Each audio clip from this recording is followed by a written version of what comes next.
Welcome back to our special show on the Delhi floods. My colleagues Priyanshi and Vedanta have been bringing you the ground situation in Delhi. Now, unprecedented has become a somewhat overused word in these last couple of days. But today we even saw Delhi's busy ITO crossing flooded. The reasons we're told are two. One is excessive rainfall that we've seen in Himachal and in Delhi as well. And then the encroachment of the Yamuna floodplain. Well, to talk more about this, we're now joined by Himanshu Thakkar, Coordinator, South Asia Network on Dams, Rivers and People, Chandra Bhushan, Environmentalist and CEO, iForest, and Dr. Arunabha Ghosh, CEO, CEEW. Thank you so much all for joining us. And Himanshu Thakkar, first to you.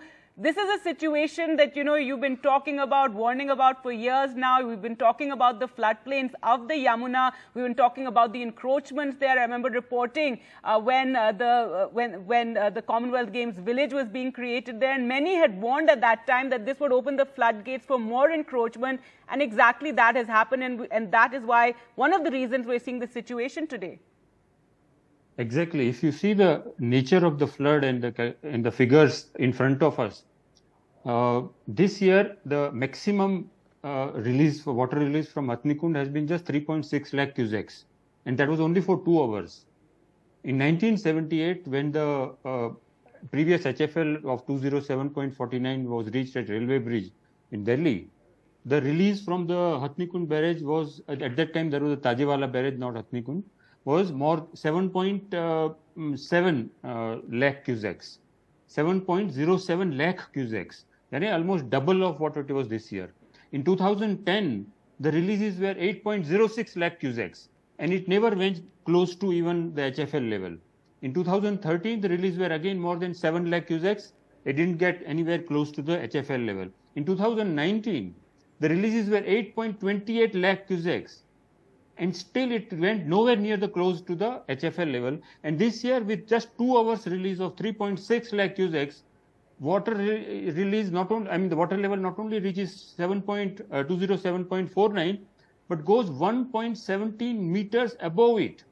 And this is mind-boggling, unheard of thing.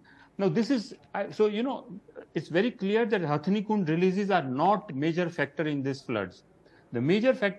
The other major factor can be the downstream rainfall, the catchment between Hatnikund and Delhi. But there are 5 monitoring sites between Hatnikund and Delhi of Central Water Commission, and none of them the water level has reached close to HFL. So that means that even that is not really a factor. If that was the factor, then close to Delhi, the HFL level would have been reached. All of this indicates that the major reason for these floods in Delhi is man-made, Delhi-made reasons, and one of the main reason is, of course, that there has been what you said, the encroachment of the riverbed in the floodplain.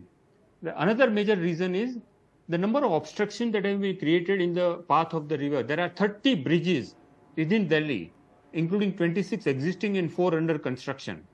Now, each of them is creating some sort of obstruction, and we are not even assessing what kind of impact it has in the flood. Thirdly, the riverbed level, river cross-section needs to be regularly checked to see what is the level of carrying capacity. We are not doing that. And the riverbed level is going up because the silt that once enters, there is no way to flush it out. And then there is increasing paved area, the destruction of water bodies and wetlands. So all of these reasons seems to suggest that we are, even regular environmental assessments we are not doing. We are not understanding how the river is changing because of what we are doing. And in terms of the climate change, we are actually doing nothing. And when we talk about climate change, we're going to be seeing more of these extreme events, is what everyone has warned. Chandra Bhushan, you've also spoken about Delhi's drainage system and how there's not been enough political will to have a better drainage system. Absolutely. As Himanshu said, that I think the contribution of mismanagement is far more than the contribution of severe rains. The idea that the rainfall last weekend was unprecedented is not true. If you look at the data for the last 10 years, we have experienced much more extreme rainfalls. The other point is that, from somewhere PWD says that Delhi's carrying capacity for drain is 50 millimeter of rainfall every day. Now Now, no one designs a stormwater system for a daily rainfall. The stormwater systems are designed for extreme rainfall, for say 30 meters of extreme rainfall or an hour of extreme rainfall. I'm not sure from where this number is floating around that Delhi's stormwater drain can only take about 50 millimeter of rainfall per day. The other aspect is that we actually have a drainage management plan of Delhi, which was done by IIT Delhi in 2018, a very common sense report, which essentially says that your existing system, and which is, by the way, largest in India. The stormwater drainage system in Delhi is 3,300 kilometers. Mumbai is just 2,900 kilometers. So Delhi has the largest stormwater system in India, and you're not managing it well. That's what the report says. The report says you remove the encroachments, you separate sewer system with stormwater drain system, you revive water bodies, you think about creating sponges in the city so that rainwater can be soaked on ground in parks and open spaces. An excellent report, and that report Delhi government rejects after 3 years in 2021, and now we are told in 2023 that we have given this contract to another consultant to develop a new drainage management plan for Delhi.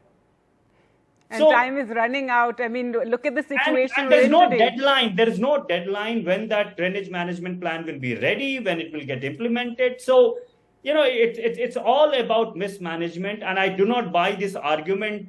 I believe that extreme rainfall is increasing. I know that climate change has impact. But there are three factors that is working here. One is mismanagement of Yamuna that Himanshu talked about. Second is mismanagement of the city that I have written about. And third is climate. Of three, two factors are in our hand. We can control it. Right. But that's not what is happening. The blame is, it's quite easy. And now we're just seeing this political blame game taking place. Arunabha Ghosh, that is the worry that now everybody has been warning about, how climate change, and now we're going to be seeing more of these instances of excessive rainfall. We've seen it in all parts of the world. Recently, you had it in Japan, in the US, in Turkey, in China, and in India. And this is something we all have to now prepare for. We need climate resilient development. Absolutely, Gargi. And I completely agree with what both Himanshu and Chandrabhushan have just said. But one thing I would add, and just to take forward the third dimension, the climate dimension, if we don't internalize it, then before the floodwaters recede, our political minds from building more resilient cities and infrastructure, that imagination will recede faster. And this is the challenge, that we think of these floods, these extreme events as episodes, as episodic things that somehow have to be managed. Whereas now they are going to be not acute crises, but chronic crises, which means that this stays with us. That's what changes with a changing climate, that you cannot wish it away. You cannot say, well, this year it's in Delhi, tomorrow it'll be somewhere else. And whether it's the political blame game or the administrative blame game or a citizen blame game, we just hope that we can wait for another 10 years before Delhi gets hit again. The point is the climate crisis is already upon us. That's right. So what that does is it forces us now to rethink how we are planning for infrastructure and how we are investing and insuring against these risks. So our investment plans now need to factor in the cost it will have in insuring against these risks. Just in 2021, India has suffered 62,000 crore of damages thanks to cyclones, extreme cyclones and flood events. Can we, at one end, hope to become a high-income economy and invest billions of dollars in infrastructure, and at the same time afford to keep losing billions of dollars in immediate infrastructure losses, let alone the cost of rehabilitating the lives and the livelihoods? We've got to now incorporate climate resilience not as an environmental afterthought, but as the foreground of any kind of infrastructure planning. That's right. And, my colleagues Vedanta and Priyanshi have been bringing these ground reports, absolutely frightening. And I remember actually reporting on those floodplains when the Akshardham temple was being built. And, a lot of experts warned about that. And it was given the clearance by the Green Tribunal. Then I remember reporting on Commonwealth Games Village. That also many of you experts had warned about. I also want to just mention here about Manoj Mishra, someone who passed away in early June. And he spent his whole life campaigning for the Yamuna and warning us exactly about something like this. But, about the floodplains, that was his passion, to protect the floodplains of the Yamuna. And Vedanta, tell us what the situation is like now. We believe the water is now finally supposed to be receding. That's right, Gargi. That's what the government has said. In fact, I was here at ITO in the morning as well, and the situation seems to be pretty much the same because there's still knee-deep water as I go inside, and of course, as far as ITO is concerned, the other big development today was that a drain regulator, in fact, went out of order, because of which this water couldn't be pumped out properly. In fact, we also saw our water minister, our chief minister, lieutenant governor, all of them on the spot, engineering teams on location as well, trying to fix that drain regulator, and finally it was. So, of course, those worries continue. And in fact, if I can ask my camera person to show you how people are commuting through this key road. Now, remember, this is not any road, at the borders or anything. This is very much a part of the people's movement. So their mobility has been hampered. This is how people are moving. In fact, we spoke to a lot of people here who were telling us that they have their daily jobs. They have to make sure that they go to work, and commute is becoming extremely difficult for them as well. So the situation for the people, Gargi, remains pretty much the same, even though Yamuna water has received marginally. Right. And Priyanshi, you've been reporting on the misery of the people, how so many people have just had to leave their homes, just literally just grab whatever they can in their hands and jump onto boats. And you're there at Mayur Vihar, where many people left things actually on top of their houses, expecting the water would not reach there, but it's all submerged now. That's right, Gargi. And what I'm seeing right behind me gives you an exact picture of how bad it is. You're seeing families who are living here, this woman washing her clothes right on this under construction flyover in the Mayur Vihar area. There are kids, all of whom have been evacuated from this very place where there used to be houses just last week. There were huts here, there were kacha houses here just last week, and these people have been telling us that in just a matter of a day, on the morning 3 days ago, there was just water, water just started entering. But by the evening, they had water that had crossed their head. So they really didn't have the time, or really didn't have the chance to get what they had gathered all their lives. And they just had to get out with their children and with their essentials to lead a life, at least save their lives. If at all they can't save their belongings. What we are being told by people around here is that there are several cows, several buffaloes still inside that water, because people used to be engaged in farming activities here. They had cows, buffaloes, and those cows, those animals, and even some people, these people are telling us, are still there as the water level has crossed at least my height in some areas, while in some areas it's slightly less and it's up to my neck level. And the water level is clear, Gargi, to you from these trees that we are seeing. You can only see the canopies of these trees. You can't see the trunk at all. You can only see the canopies, and that shows you that the water in many parts is at least 10 feet. In fact, even more than that, because the ground level is varying throughout this area. In some places, there are some pits, there's some puddles. So there's a variation in terms of the height, but there's not a major variation in terms of how devastating this has been for people. Their life has been completely turned upside down in just a matter of a day, Gargi. Nobody expected this. Even the experts didn't expect that the floods would be the worst ever that the national capital will ever witness. Right. We've In never fact, that seen has the been visuals something that's been very surprising, that there wasn't enough warning. Now I only have time for quick comments from all the guests. Himanshu Thakkar, first to you, and hoping some lessons are learnt here. Yeah, we are hoping it, but the key thing is that we need to change the governance actually.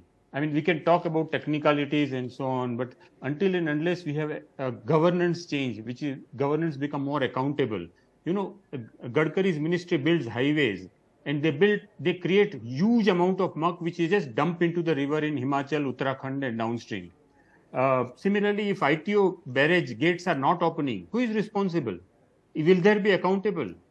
The rate at which the water is increased, why is the Delhi government and even Central Water Commission couldn't predict that? Why this kind of water level has increased? Nobody knew about it. So, but we will have no accountability. No questions are asked who are responsible. And until and unless governance is fixed to bring accountability into the picture. I'm running out of time. There is little hope. Chandrabhushan, last comment? Well, I think this is not unique to Delhi. This problem exists in Mumbai and Bengaluru and Hyderabad. Cities are struggling. One, because of governance. Delhi, for example, the drains are owned by multiple agencies, which are with state government and municipal corporation and central government. So you can't hold anyone accountable. So governance, of course, is an issue. So the second is we need to start thinking about how do we upgrade the infrastructure to adapt to the changing climate, rainfall and heat and other things. Right. But fundamentally, municipal governance is something that I will also stress. All right. Well, I'm so sorry I have to cut you off there. I'll have to leave it there. Thank you all of you for joining us. Dr. Arnaba Ghosh also for joining us on this very important discussion. And these are discussions we need to continue to have even after the floods are over and people have finally returned to their homes. But these are the discussions and these are the issues we need to focus on. We'll slip into a short break now.